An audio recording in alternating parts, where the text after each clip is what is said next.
VOA News. I'm Jeff Custer. European leaders continue providing pressure on Germany to approve sending its elite Leopard 2 battle tanks to Ukraine. Poland's Prime Minister Mateusz Morawiecki said Monday his government will ask Germany for permission to send some of the Polish Army's Leopard tanks to help Ukraine in its war with Russia. At a briefing in Berlin, a German government spokesman said Monday they are carefully weighing their options. He said Germany has not ruled out supplying the tanks. It just hasn't decided whether they will do so. The German tanks were part of the discussion at a European Union foreign ministers meeting in Brussels Monday. Ahead of the meeting, Lithuania's Foreign Affairs Minister Gabrielius Landsbergis expressed his confidence Germany will act.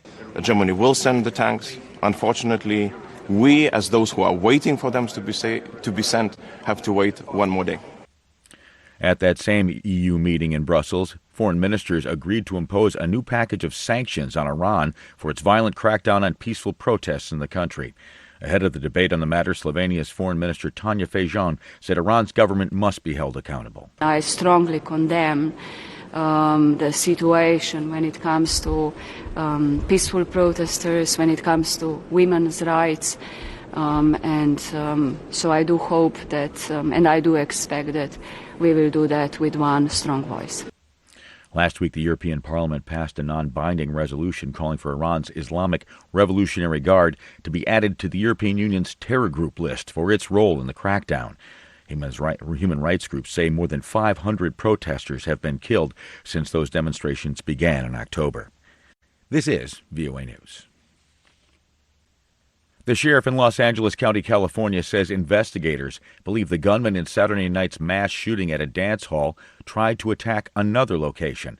Associated Press correspondent Donna Warder reports. Sheriff Robert Luna says about 20 to 30 minutes after the gunman killed 10 people and wounded others at the Star Ballroom Dance Studio in Monterey Park, he walked into the Lai Ballroom in the nearby city of Alhambra. He was disarmed by two community members who I consider to be heroes because they saved lives. This could have been much worse. People at the scene say the gunman fled in a white van. That's the same van police say 72-year-old Hu Can Tran shot and killed himself in the next day after police 22 miles away in Torrance closed in on him. I'm Donna Warder.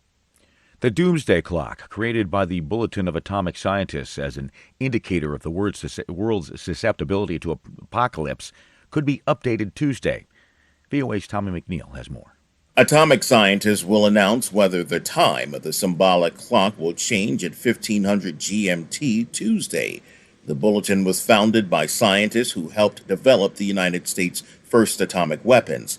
Its Science and Security Board decides on the clock's hands and consultation with its board of sponsors, which includes Nobel laureates. When the clock was created in 1947, it was set at 7 minutes to midnight. The clock moved to 100 seconds to midnight in 2020 and remained there in the 2021 announcement. Tommy McNeil, VOA News, Washington. U.S. Treasury Secretary Janet Yellen says on the second leg of her African tour, it's critically important to address Zambia's debt crisis. Experts say a prolonged debt crisis could lead Zambia deeper into poverty and joblessness and exclude it from credit to rebuild in the future. Yellen's Monday visit to Zambia is aimed at promoting American investment. Yellen is in the capital city, visibly dominated by Chinese financing. How Zambia's debt is renegotiated with the Chinese will provide a test case for how lenient China will be with other overextended nations facing debt distress. Yellen will meet with Zambia's president and finance minister. Yellen also has visited Senegal and will visit South Africa. British Prime Minister Rishi Sunak has called for an investigation into allegations the chairman of the governing Conservative Party settled a multi-million-dollar unpaid tax bill while he was in charge of the country's treasury. It's one of the multiple stories of secret loans and unpaid taxes causing discomfort for Sunak. The Prime Minister has faced scrutiny of his own personal wealth and family tax arrangements. Party Chairman Zadam Zawi has acknowledged a dispute with tax authorities over shares in a polling company, YouGov, that he co-founded. From Washington, I'm Jeff Custer. This is VOA News. Please subscribe, like, or comment. Thank you.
Hi, I'm Patrick.